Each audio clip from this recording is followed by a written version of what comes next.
gran privilegio estar aquí, es una bendición. También sabemos que es una gran responsabilidad. Como el hermano lo decía, el hecho de haber estado preparando una predicación me hace estar más agradecido con Dios por el hermano Abel, Carlos y Luis, porque en verdad es bastante fuerte, requiere mucha dedicación, tiempo de estudio, de preparación, de desgaste, y hacer eso teniendo un trabajo, teniendo una familia, teniendo hijos, tantas cosas, de verdad que es un gran sacrificio y muestra el amor que ellos tienen por el Señor y por la iglesia. Amén. Entonces, gloria a Dios por ello. Como ustedes lo saben, como la mayoría lo saben, algunas personas visitaron por primera vez y sean bienvenidos, pero la mayoría que veo, las caras que veo, sabemos que estamos estudiando el Evangelio de Mateo, ¿no? Desde hace ya algún tiempo.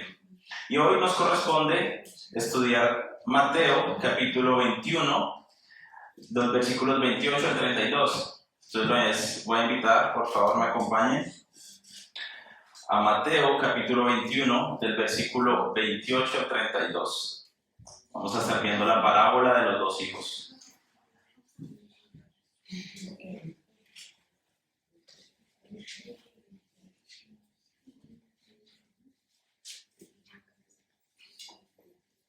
¿Listo?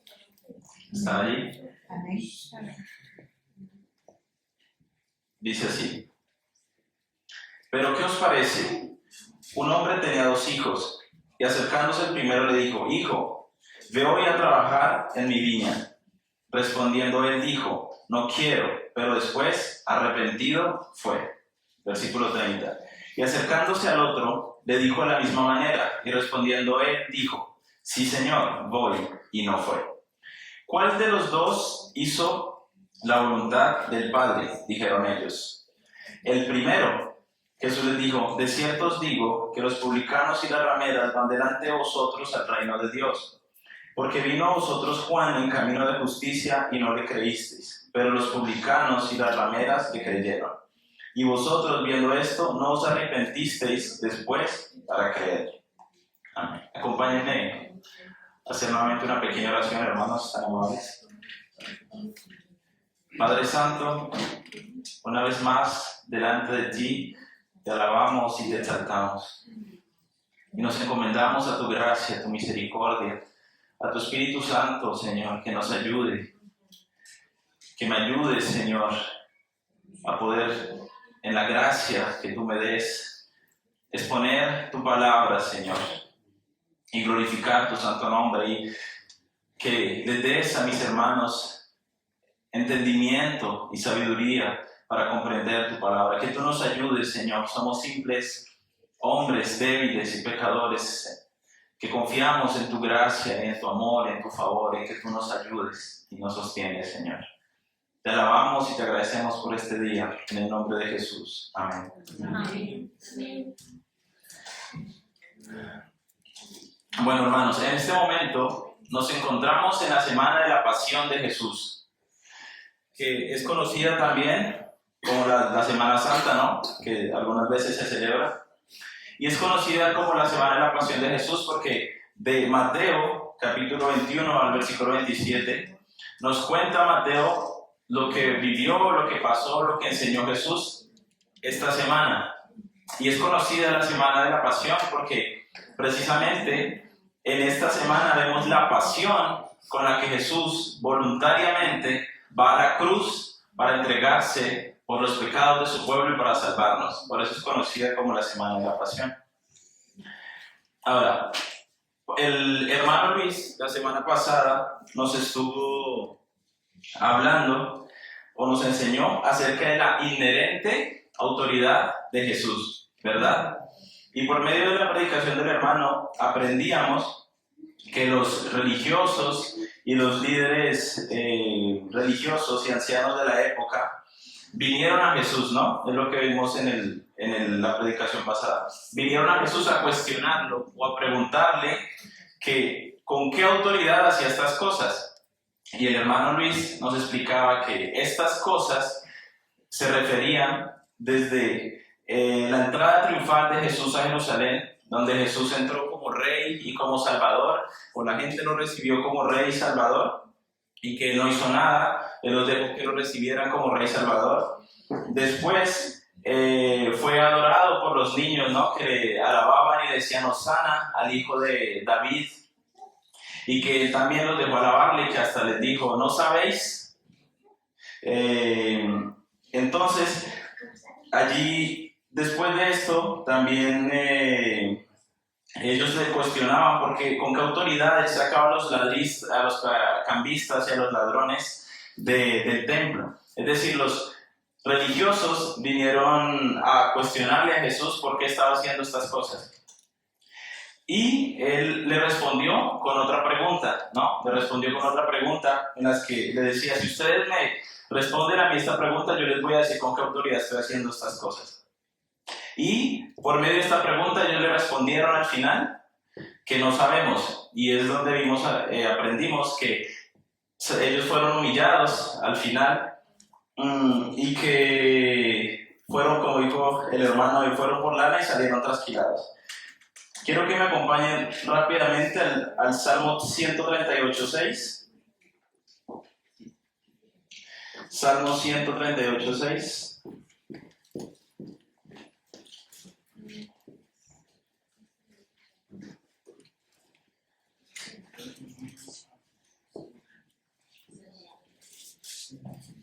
¿Listo? Dice, porque Jehová es excelso y atiende al humilde, mas al altivo mira de lejos. Y también el Señor Jesús, en Mateo 23:12 dice, el que se enaltece será humillado, y el que se humilla será enaltecido. Entonces, estamos haciendo un pequeño resumen, o hablando un poco del contexto de lo que está pasando antes de esta parábola que vamos a ver hoy, de la parábola de los dos hijos. Un pequeño resumen de lo que venía pasando en los versículos anteriores, porque estamos en la continuidad de lo que vimos el domingo pasado, una misma conversación, donde terminó con el Señor humillando a los religiosos y confirmando lo que dice la palabra, que el que se acerca al Señor con altivez y con orgullo, Él no lo atiende, pero es al humilde al que Él atiende, al humilde al que se acerca a Él, reconociendo su señorío y su grandeza, al que le va a revelar cosas maravillosas, al que le va a conocer como su Señor y su Salvador. Amén. Entonces, esa es la primera parte de lo que había sucedido allí. Ahora, después de que Jesús pasó a hablar con los principales sacerdotes y ancianos del pueblo, así como ellos no le respondieron a preguntas y también Él no les iba a decir con qué autoridad había hecho estas cosas, después de tener esta conversación con ellos pasa a hablarles en parábolas, ¿sí? Y son 3 parábolas las que el Señor les va a decir, que es la primera, la parábola de los 2 hijos, después tenemos la parábola de los labradores malvados y la parábola de la fiesta de bodas. Y hoy la parábola que vamos a ver es la parábola de los 2 hijos, que es lo que el Señor les habló a las personas que lo estaban escuchando en ese momento. Ahora, algunos, para primero entender qué es una parábola, algunos definen una parábola como una historia terrenal con un significado espiritual.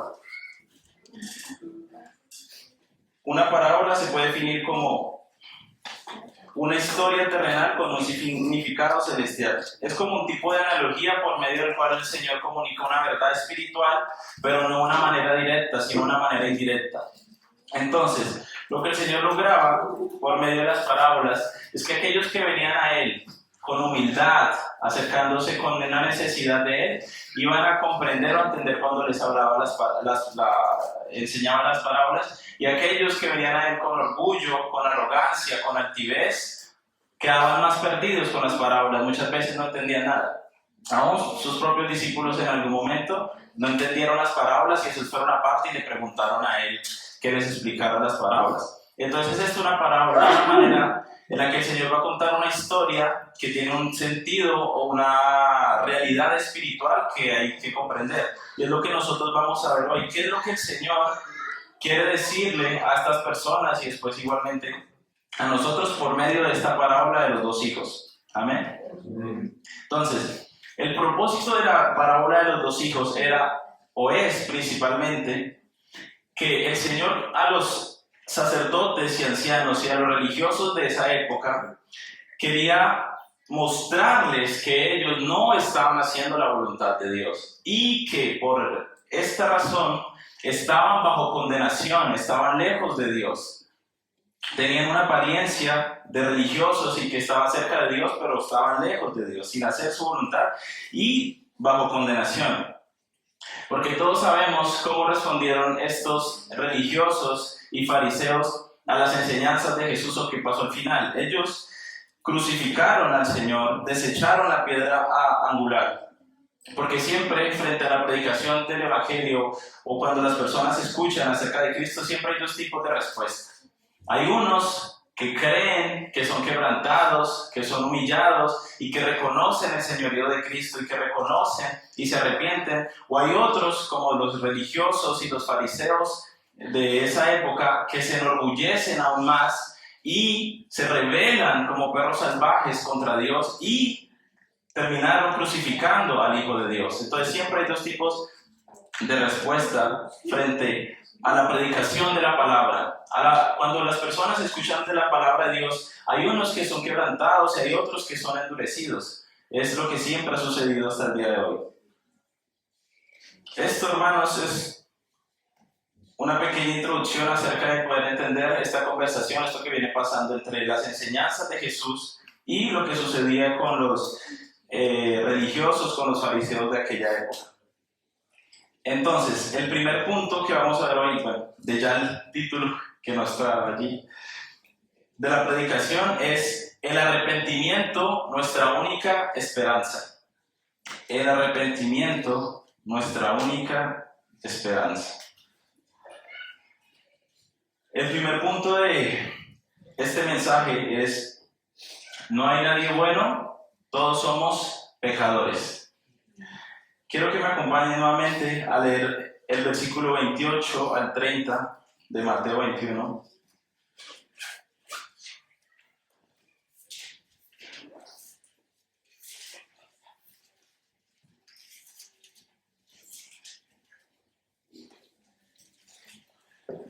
Mateo capítulo 21, nuevamente, que es el pasaje que estamos estudiando hoy, el versículo 28 al 30. Dice: ¿pero qué os parece? Un hombre tenía dos hijos y acercándose el primero le dijo: Hijo, ve hoy a trabajar a mi viña. Respondiendo él, dijo: No quiero, pero después, arrepentido, fue. Vamos a hablar entonces un poco del primer hijo. El primer hijo, como vamos a ir viendo a lo largo de esta parábola, se refiere, el Señor hace referencia, como lo dice al final de los últimos versículos de esta parábola, está hablando de los publicanos y las rameras, ¿sí? de esa época. Y ahorita ya pasaremos a ver lo que dice el primer hijo, que se arrepintió, y ya estaremos hablando del arrepentimiento del primer hijo. Pero vamos a ver la primera parte, y es cuando el padre le dice al primer hijo: ven a trabajar a mi viña, responde: no quiero, no quiero. Este hijo, este primer hijo, representa no solo a las rameras y a los publicanos de aquella época que hacían con su vida lo que querían y que desobedecían a Dios y no les importaba, sino que este primer hijo representa a todos nosotros y a la humanidad a lo largo de la historia. El hombre siempre le ha dicho a Dios: no quiero, yo hago con mi vida lo que yo quiera.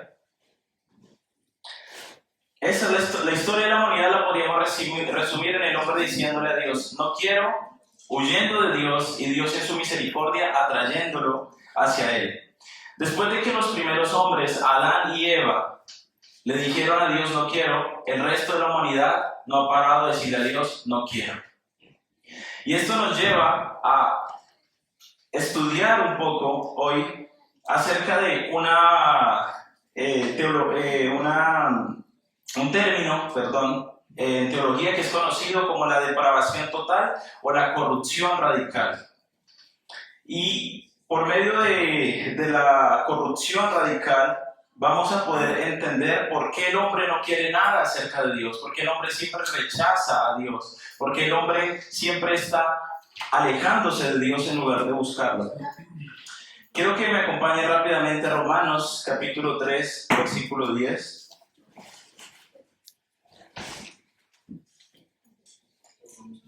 Romanos capítulo 3, versículo 10.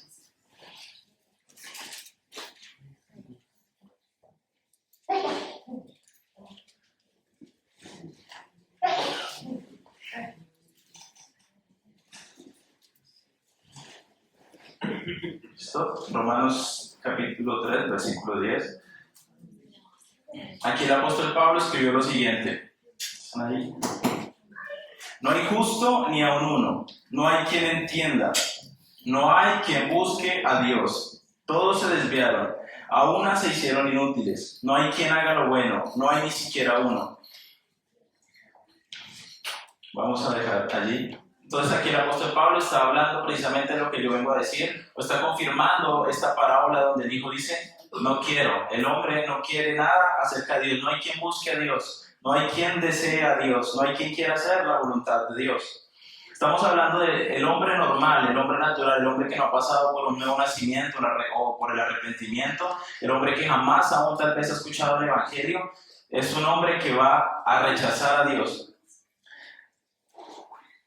Ahora, voy a leerles rápidamente una explicación del pastor Sugel Michelin, en la que él explica qué es la depravación total o qué significa esto de nuestra corrupción radical en la que nosotros estamos, y dice así, el pastor Sugel Michelin. Lo que esta expresión significa, es decir, la depravación total, no es que todos los hombres sean todo lo malo que puedan llegar a ser, o que todos los seres humanos sean completamente incapaces de hacer alguna cosa relativamente buena. El hombre está totalmente depravado en el sentido de que todas sus facultades han sido profundamente afectadas por el pecado. Su intelecto, su voluntad, sus emociones. Ese es el diagnóstico que Dios nos da de la condición humana. La Biblia presenta al hombre no solo como ser pecador que se revela constantemente contra la ley de Dios, sino también como alguien que no puede ni quiere cambiar la condición en la que se encuentra. Y también Sugel agrega, el hombre ha demostrado mucha capacidad intelectual en el campo de la ciencia y de las artes, pero que en lo que respecta a la salvación de su alma y su relación con Dios, su entendimiento está completamente entenebrecido y es tan impotente como un cadáver. En palabras más simples, lo que la depravación significa es que si al hombre le ponen a elegir entre Dios y el pecado, va a elegir siempre el pecado. Nosotros vamos a elegir a Dios, a amar a Dios, a obedecer a Dios a partir del momento en el que el Señor obre en nuestro corazón, en nuestra vida y nos cambie nuestra naturaleza pecaminosa de tal manera que cambie nuestros deseos, nuestra mente, nuestro interior, y allí es donde vamos a empezar a obedecer a Dios o amar, o al menos desear y esforzarnos por obedecerle. Mientras no salgamos de esa condición caída en la que todos nacemos, siempre entre obedecer a Dios o el pecado, vamos a elegir el pecado. Por eso es que este hijo, el primer hijo, le dice, no quiero, porque es su condición natural. No queremos obedecer a Dios. Acompáñenme a Efesios, sean tan amables, Efesios capítulo 4, versículo 17 al 19.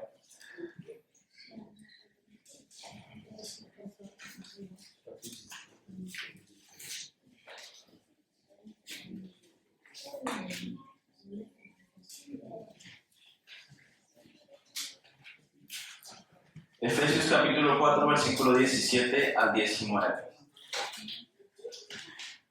Dice así: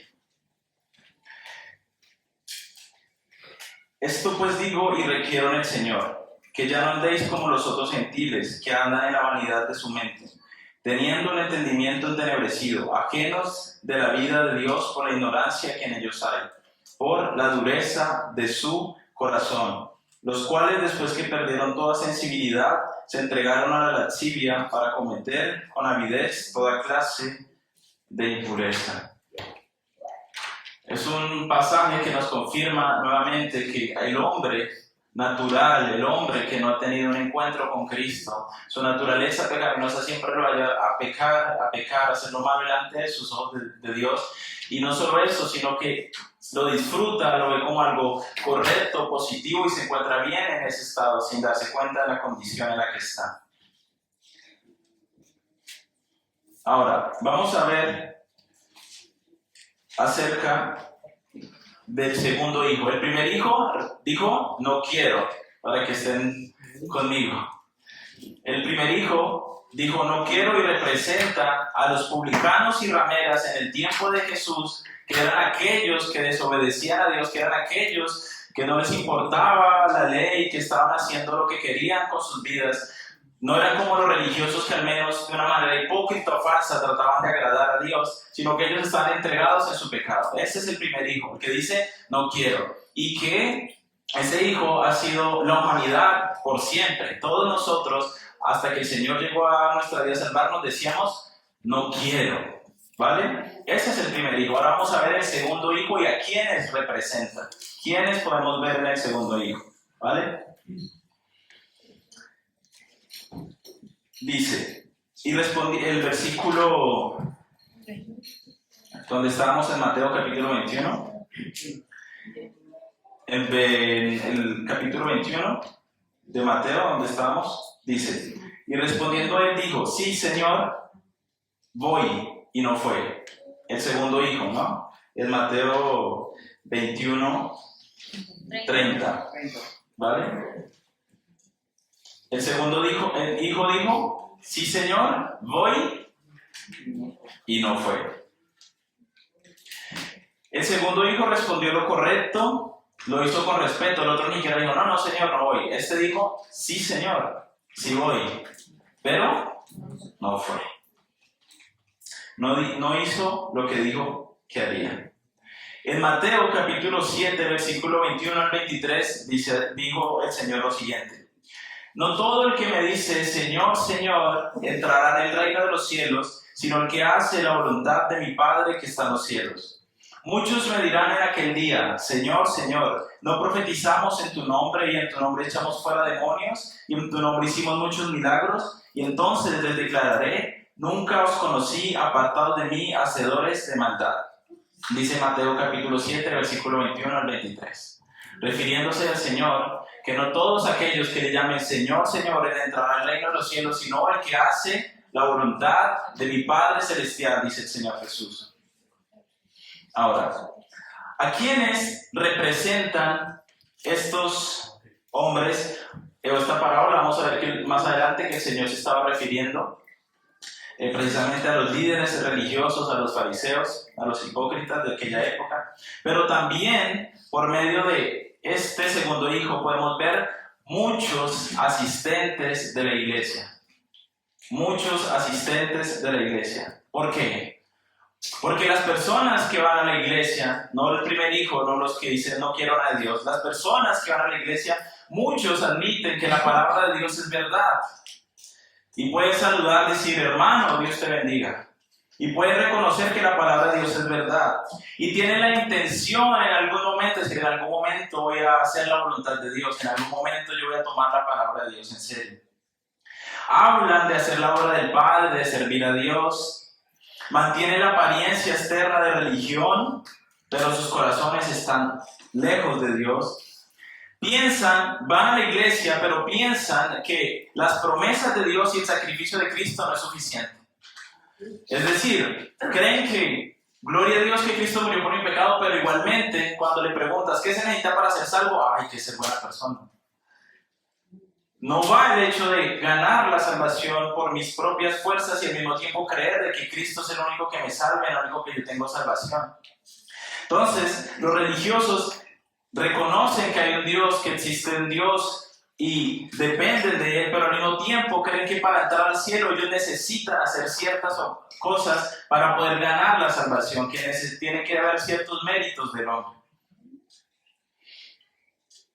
Quiero leerles unas palabras de Charles Spurgeon sobre el segundo hijo. Él dijo lo siguiente sobre esto mismo que estamos estudiando. Spurgeon dijo: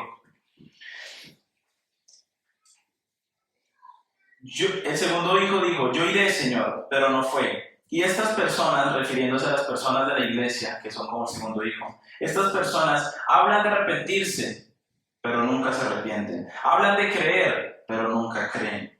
Piensan en someterse a Dios, pero aún no se han sometido a Él. Dicen que es tiempo de orar y buscar a Dios, pero nunca lo buscan. Todo termina en una mera promesa, en promesas.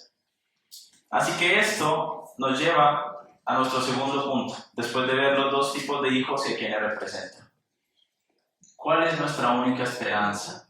No sé, hoy estás aquí escuchando, no sé si te veas tal vez reflejado en el hijo 1 o en el hijo 2, o en ninguno de los dos, gloria a Dios.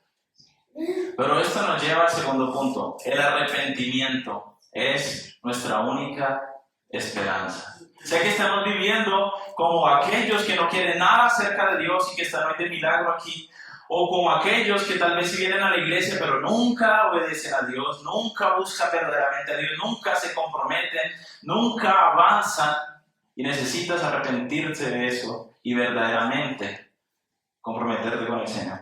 Amén. Ahora, el arrepentimiento es nuestra única esperanza. El versículo 29. Respondiendo, él dijo, no quiero, pero después arrepentido fue. Pero después arrepentido fue. Se arrepintió el primer hijo. El problema con los religiosos, con los principales sacerdotes y ancianos, es que ellos se comparaban con otros. A los que Jesús le estaba hablando aquí, ¿no? En Mateo capítulo 21, donde estamos. Ellos se comparaban con otras personas. Cuando uno se compara con otros es fácil creerse justo, ¿no? Si digo, yo soy a la iglesia, hago bien las cosas en mi trabajo, y si hay otras personas que están, que no son buenos en su trabajo, que no respetan tal vez su esposa, o que están en drogas o en borrachera, yo puedo decir, yo soy mucho mejor. Si nos comparamos con otras personas, siempre vamos a encontrar que moralmente hay unas personas que están debajo de nosotros y también otras que están encima. Si nos comparamos con las personas. Y ese era el problema de aquellos religiosos. Ellos se comparaban con ¿quiénes? Con los publicanos, con las rameras, con otras personas que no querían saber nada de Dios. Ellos decían, vea, nosotros sí tememos a Dios. Es más, ellos pensaban, Dios debe estar orgulloso de nosotros. De todo el pueblo de Israel, nosotros somos los que conocemos la ley, nosotros somos los que verdaderamente oramos, ayunamos, estamos ahí para servirle a Dios, somos los que enseñamos. Dios debe estar orgulloso de nosotros, feliz debe estar con nosotros. Así es como pensaban los religiosos de aquella época. Porque se comparaban con otras personas, no con la palabra de Dios, no con Cristo. ¿Quién puede estar delante de la palabra de Dios y de Cristo y creer que es justo y que merece algo? Nadie. Ahora, el problema con ese pensamiento es que Jesús dijo, en Marcos 2:17, Jesús dijo, yo no he venido a llamar a justos, sino a pecadores al arrepentimiento. Amén. Así que, si tú estás hoy aquí y te crees justo y te crees una buena persona, tengo que decirte que la iglesia no es para ti, este lugar no es para ti, Cristo no es para ti, el Evangelio no es para ti. Si te crees justo, si crees que eres una buena persona, que mereces el favor de Dios, la iglesia no es para ti. Aquí estamos reunidos un grupo de personas que reconocemos que somos pecadores y que necesitamos de la gracia de Dios y de su perdón, y que solo en Cristo somos justificados y que es por medio de Cristo que recibimos toda bendición. Amén. Amén. Así que, si hoy estás aquí y por la gracia de Dios puedes ver tu pecado, reconoces que eres un pecador y que has estado haciendo lo malo delante de tus ojos de Dios, yo te digo, ven a Cristo. Ven a Cristo. Arrepiéntete de tus pecados y Cristo va a librarte de la muerte, de la condenación eterna. Y va a hacer de ti una nueva criatura, un nuevo hombre, con nuevos deseos, una nueva vida. Amén. Amén. Ya solo quedan 40 paginitas. Ahora, el primer hijo, por medio de su ejemplo, nos enseña qué es el arrepentimiento. ¿Qué fue lo que hizo el hijo? Fue a trabajar a la viña. ¿Qué es el arrepentimiento? Es hacer todo lo contrario de lo que vienes haciendo. ¿Cómo sabemos que alguien se arrepintió? Si alguien decía mentiras y se arrepintió, significa que ahora va a hablar siempre la verdad.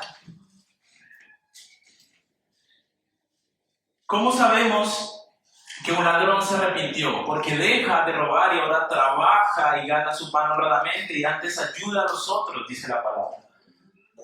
Arrepentirse, hacer todo lo contrario de lo que es haciendo. El hijo dijo, no quiero, se arrepintió y ahora fue a trabajar a la viña de su padre. Eso es el arrepentimiento. Acompáñenme a Isaías capítulo 55, versículo 7, por favor. Isaías 55, versículo 7.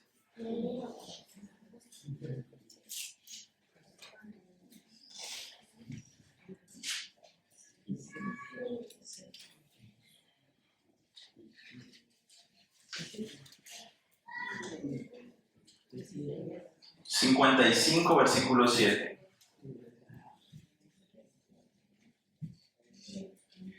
Dice así: deje el impío su camino y el hombre inicuo sus pensamientos y vuelva hacia Jehová, el cual tendrá de él misericordia, y al Dios nuestro, el cual será amplio en perdonar. Esta palabra nos confirma la palabra que también vemos en el Nuevo Testamento, donde el Señor dice: todo aquel que viene a mí yo no le echo fuera.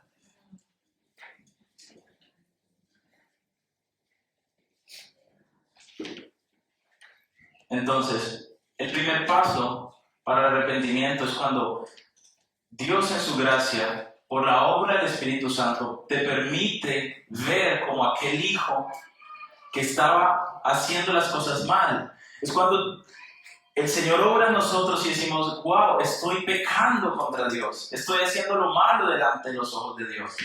Y eso, aparte, nos lleva a darnos cuenta de nuestra condición, de que estamos lejos de Dios y que toda persona que muera sin Cristo, que muera separada de Dios, que muera sin arrepentirse de sus pecados, sin confiar en Cristo, va al infierno.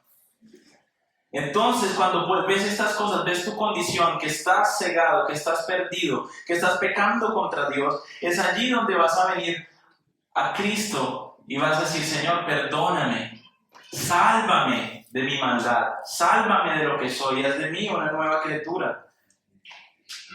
Así que, nuevamente, amigo que me estás escuchando hoy, que estás aquí o que están escuchando el mensaje,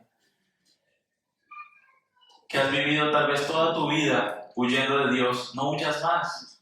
Mira lo que dice la palabra en Isaías: vengan a Dios, el cual tendrá de él misericordia y será amplio en perdonar.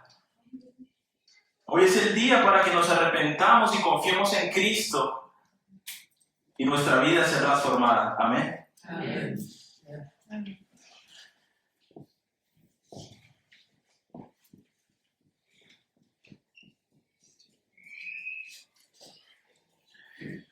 Esto nos lleva al tercer punto. El primero, como ya vimos,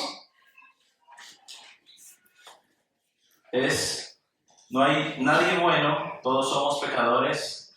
Vimos rápidamente lo que enseña la palabra acerca de que nosotros, un hombre natural, un hombre que no ha sido regenerado, transformado, que no ha nacido de nuevo, su condición natural es pecar contra Dios, es elegir el pecado. Y vimos también ya nuevamente que la única esperanza para que tenemos, dependiendo de dónde encontremos la única esperanza, es el arrepentimiento. Es venir al Señor y Él no nos va a echar fuera. Si venimos con un corazón sincero, arrepentido, reconociendo que hemos fallado, que hasta el día hemos hecho lo malo delante de tus ojos, de los ojos de Él, vamos a encontrar perdón, redención, una nueva vida y poder y gracia para vivir una vida completamente diferente. Amén. Ahora, después de estos dos puntos, llegamos al tercero y es muy lógico. Van a decir, es muy lógico. Solo aquel que se ha arrepentido puede hacer la voluntad del Padre. Solo aquel que se ha arrepentido puede hacer la voluntad del Padre. Vamos a leer el versículo 31 a 32. Nuevamente dice así. El Señor Jesús les pregunta, ¿cuál de los dos hizo la voluntad del Padre? Dijeron ellos, el primero. Jesús les dijo, de cierto os digo que los publicanos y las rameras van delante de vosotros al reino de Dios. Porque vino a vosotros Juan en camino de justicia y no le creísteis, pero los publicanos y las rameras le creyeron. Y vosotros, viendo esto, no os arrepentisteis después para creerle. No olvidemos que el Señor Jesús les está hablando aquí a los principales sacerdotes y a los ancianos del pueblo que veíamos en la predicación del hermano Luis, que desde el versículo 23, que eran los que vinieron a cuestionarle, ¿no? Que eran los que vinieron a decirle por qué él hacía estas cosas. Y ellos creían que eran ellos los que estaban en lo correcto. Y el Señor Jesús, por medio de estas parábolas y enseñanzas, los va poniendo cada vez más contra la pared. Y así van a ver en la próxima parábola y en la siguiente, después en las preguntas que le responde, los va arrinconando. Como diciendo, ustedes son los que están equivocados, ustedes son los que están bajo condenación, ustedes son los que están ciegos y perdidos. Los va llevando en la sabiduría, con una sabiduría tremenda que el Señor le da para hablarles en parábolas, para explicarles, para responderles con preguntas, como vimos con el hermano Luis. Él los va acorralando. Y es siempre lo que va a pasar con aquellas personas que se acercan a Dios, pero solamente con ese interés, con un morbo, podríamos decir, de solo saber por qué esto o aquello, pero no con una humildad y con la necesidad de verdaderamente reconocer que necesitan a Dios. Y aquellas personas que se acercan así nunca lo van a conocer, o el Señor, como dice el hermano Luis, nunca se va a revelar a ellos. Porque no anhelan a Dios y no solamente quieren tener algo de información, que sus preguntas sean contestadas, pero no ven esa necesidad espiritual y no es por una necesidad espiritual que se acerquen a Dios. Y si tú no te acercas a Dios como un necesitado, como un mendigo que está buscando pan, nunca vas a obtener nada acerca de Dios. Amén.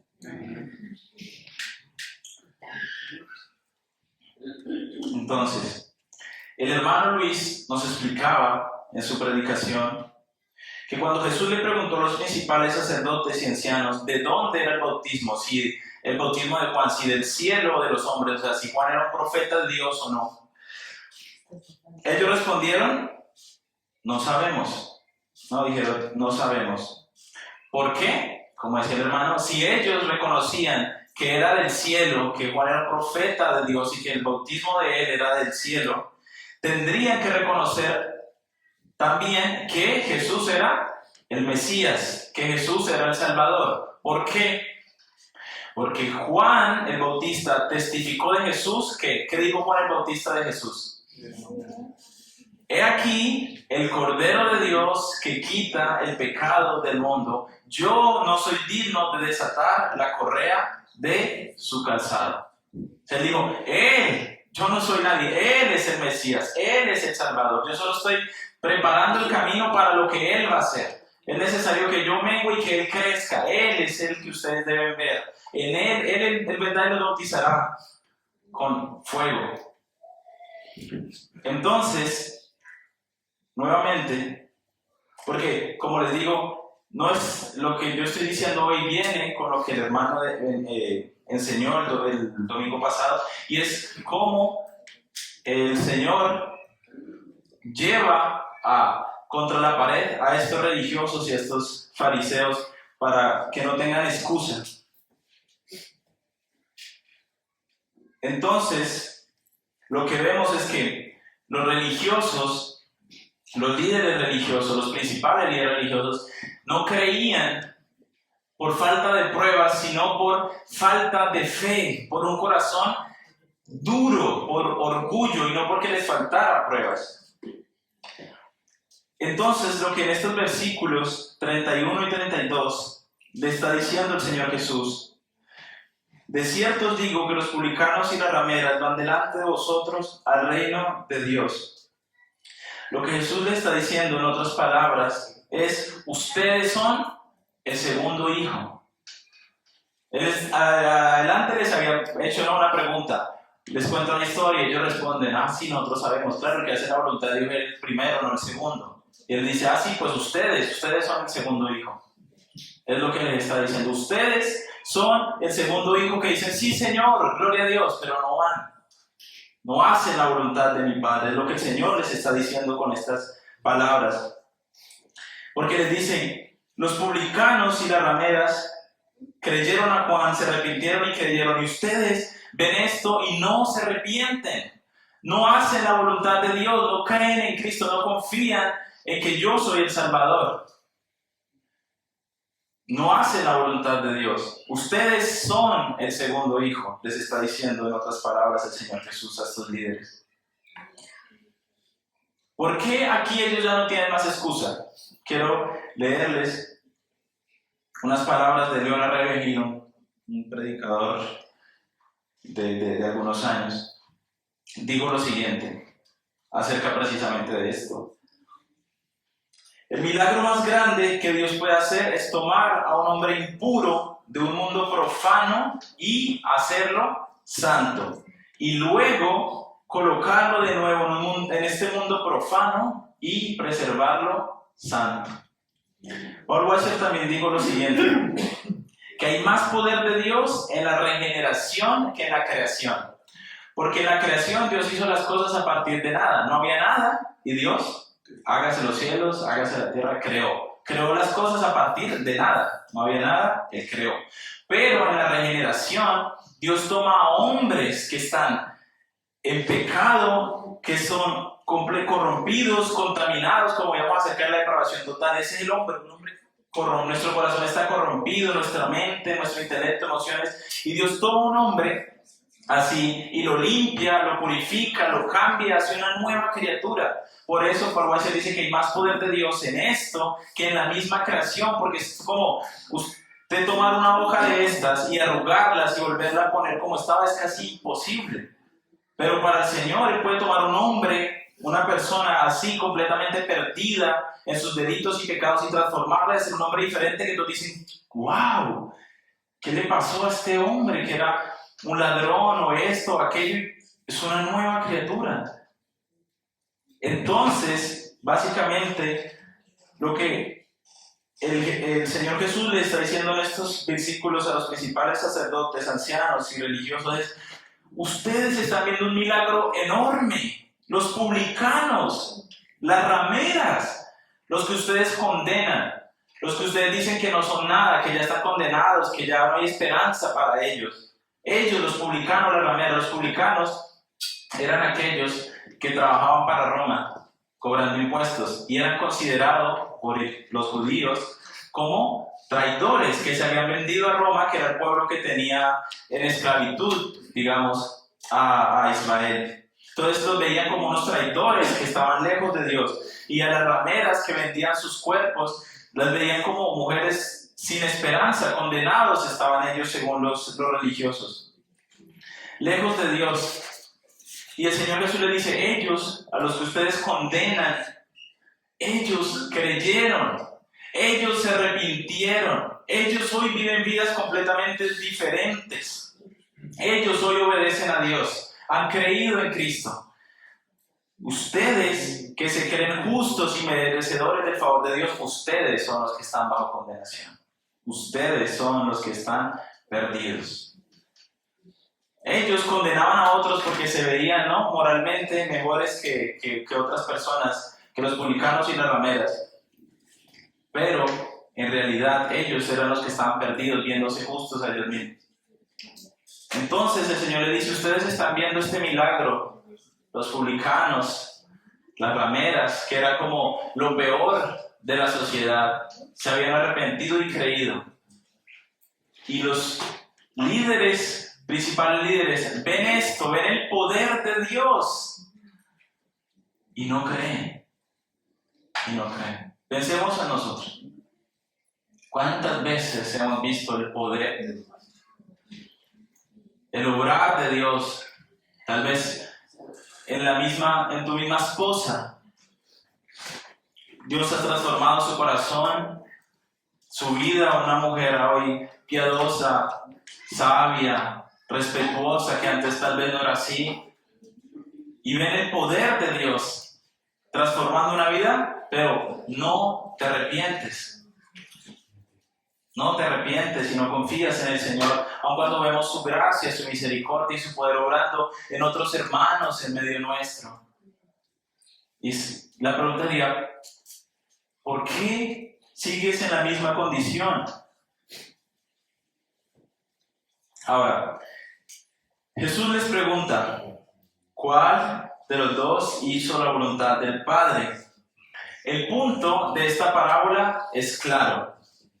Lo que importa es vivir para Dios y no decir las palabras correctas. Aquellos dijeron, Señor, yo iré, y no fueron. Los otros, el hijo se arrepintió y fue. Entonces, lo que importa en nuestra vida es hacer la voluntad de Dios. Pero para poder llegar a hacer la voluntad de Dios en nuestra vida, debemos pasar por el arrepentimiento. Debemos arrepentirnos. Y a partir del momento que nos arrepentimos de nuestros pecados y entregamos nuestra vida a Cristo, vamos a ver cómo vamos a empezar a hacer la voluntad de Dios. A conocer primeramente la voluntad de Dios, porque muchos no conocemos tantas cosas de la Biblia. Primeramente a conocer la voluntad de Dios y después a hacer la voluntad de Dios. Para que el primer hijo fuera a trabajar a la viña de su padre fue porque primero se arrepintió. Para que nosotros hagamos la voluntad del Padre, debemos primero pasar por el arrepentimiento. Amén. Ahora, también podríamos concluir diciéndolo de otra manera, que si hoy, tú no estás haciendo la voluntad de Dios lo más posible, aunque lleves tiempo yendo a la iglesia, viniendo a la iglesia, si hoy tú no estás haciendo la voluntad de Dios lo más posible, es que tú nunca te hayas arrepentido, nunca hayas nacido de nuevo. Y ese es mi temor. Ese es el temor de los padres con sus hijos. Que nunca experimenten el arrepentimiento, que nunca nazcan de nuevo, que solo sean simpatizantes y ya.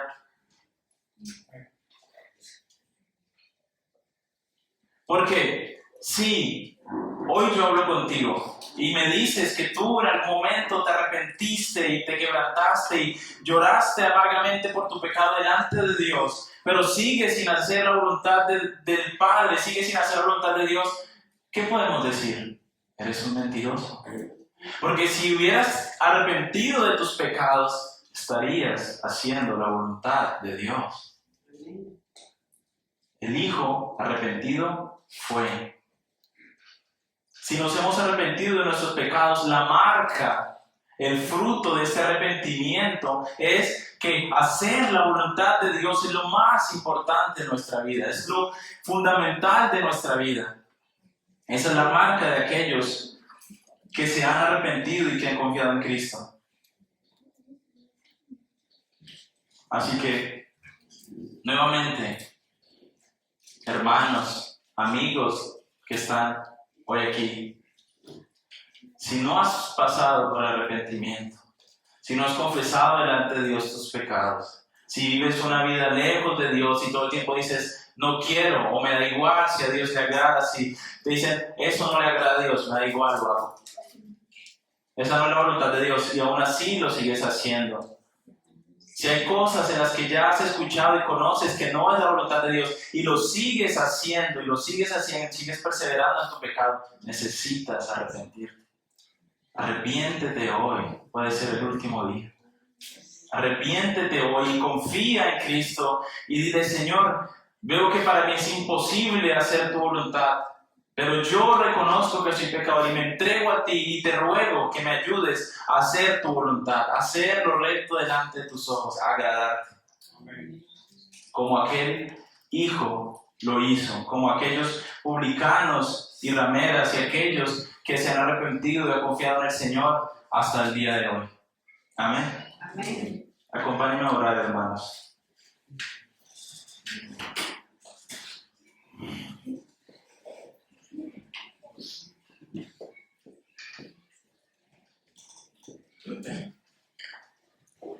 Padre, oramos a ti para alabarte, para exaltarte y para agradecerte por tu palabra, Señor, que es tan dura.